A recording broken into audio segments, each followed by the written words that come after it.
Hi friends, అందరూ ఉన్నారు. నేను మీ శ్రీనండి. ఈ మధ్య లాంగ్ వీడియోలు పెట్టి చాలా డేస్ అయిపోయింది. అందుకని కొన్ని వీడియోస్ తీసాను కానీ ఎడిటింగ్ కొంచెం టైం పడుతుంది అని పెట్టట్లేదండి. ఇదేంటంటే అండి, నేను 16 సంవత్సరాలు పూర్తి చేసుకున్నానండి. దానికి సంబంధించిన ఫుల్ వీడియో మీకు పెట్టడానికి కొంచెం లేట్ అయిందండి. ఈ 16 సంవత్సరాలు నాకు నా లైఫ్లో చాలా ఇంపార్టెంట్ అయింది. ఎందుకంటే నేను సొంత ఇల్లు లేదనుకున్నప్పుడు, మేము అద్దెంట్లో ఉన్నప్పుడు నాకు ఒక యూట్యూబ్లో చూశానండి. 16 సంవత్సరాలు చాలా పవర్ఫుల్ వీడియో చూశానండి. అప్పటికప్పుడే నేను ఆ రోజు డెసిషన్ తీసుకుని, ఆ రోజు నేను నెక్స్ట్ డే సండే చూశానండి. నెక్స్ట్ డే మండే ఆ రాత్రికి నేను తెచ్చేసుకున్న అన్నీ కూడా సింపుల్ ఐటమ్స్ అనేవి పెద్ద హెవీగా లేవు. సింపుల్గా నేను తెచ్చేసుకుని ఆ ఐటమ్ నేను ఆ నెక్స్ట్ డే నుంచి నేను స్టార్ట్ చేసేసానండి.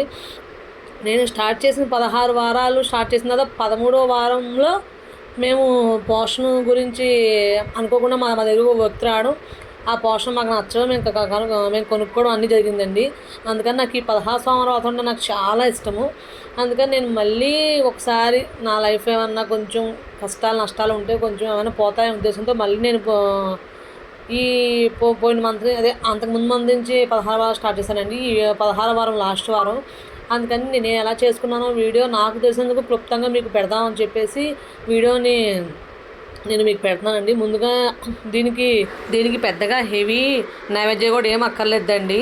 మనం అన్నం వండుకుంటాం కదండి, ఆ అన్నము వండేసి పక్కన పెట్టుకోవాలండి. అలాగే ఏంటంటే గోధుమ పిండితో మనం 3 లడ్లు కింద చేయాలండి. గోధుమ పిండిని కొంచెం దోరగా వేయించేసుకొని ఒక గిన్నెలో వేసుకోవాలండి. ఆ గిన్నెలో వేసుకున్నాక దాంట్లో కొంచెం బెల్లము, తగినంత నెయ్యి వేసి ఉండలుగా చుట్టుకోవాలండి. 3 ఉండలు చేసుకోవాలండి.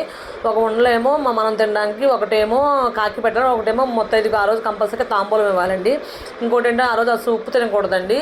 ఇంకోటి అంటే ఆ రోజు మార్నింగ్ నుంచి ఈవినింగ్ దాకా ఫాస్టింగ్ ఉండాలి. ఈవినింగ్ ఉప్పు తినకూడదు కాబట్టి నేను ఏం చేస్తానంటే మనం వండుకున్న నైవేద్యం అన్నంలో కొంచెం పెరిగేసేసుకుని అరటిపండు కానీ మ్యాంగోతో కానీ తినేస్తానండి. అది ఎవరిష్టం వాళ్ళకి. అయితే ఉప్పు అయితే అస్సలు తినకూడదండి. ఇది చాలా నిష్టగా చేయాలండి. దీనికి పీడిఎఫ్ నేను మీకు పెడతాను, అయితే గూగుల్లో సెర్చ్ చేసుకోండి. 16 సంవత్సరాల పీడిఎఫ్ ఉంటుంది, వ్రతం ఎలా చేయాలనేది. దీనికి మెయిన్గా వచ్చేసి ఏంటంటే శివాష్టోత్రం, లలితాష్టోత్రం 2 కంపల్సరీగా చదవాలండి. ఒకటి మానేసి ఒకటి చదవకూడదు.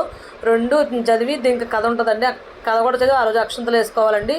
తాంబూలం ఇస్తే కనుక దాని ఫలితం మనకు ఎక్కువగా కనబడుతుంది. మీకు కుదిరితే 16వ ఒకరికే ఇచ్చుకోండి, లేదంటే కనుక ఎలాగైనా పడదు. నేనైతే 16 వారాలు ఒకరికే ఇస్తానండి. నాకు తెలిసిన బ్రాహ్మణ లాంటి గారు ఉన్నారు, నేను ఆమెకే ఇస్తాను. అలాగా మీ వీలు బట్టి మీరు ఎలా కావాలంటే అలా చూసుకోండి. ముందుగా మనం గణపతి పూజ చేసుకోవాలండి. గణపతి పూజ అంతా అయ్యాక శివుడికి అభిషేకం చేసుకోవాలి. అభిషేకం కూడా ఏమైనా పాలు, పెరుగు, నెయ్యి, తేనె, పంచదార, మీకు ఏమైనా నచ్చితే పళ్ళ రసాలతో అభిషేకం చేసుకోవాలండి. దాని తర్వాత దీనికి కంపల్సరీ ఇంకోటి మెయిన్ ఏంటంటే బిల్వపత్రాలు కావాలండి. 108 బిల్వపత్రాలతో ఇంక పూజ చేస్తే ఇంకా మంచిది. మీకు కుదిరితే ప్రతి వారం ట్రై చేసుకోండి ఎక్కడో అక్కడ. దాంతో శివునికి అష్టోత్తరం చదవాలండి. కుంకుమతో లలితాదేవికి అష్టోత్తరం చదువుకోవాలి.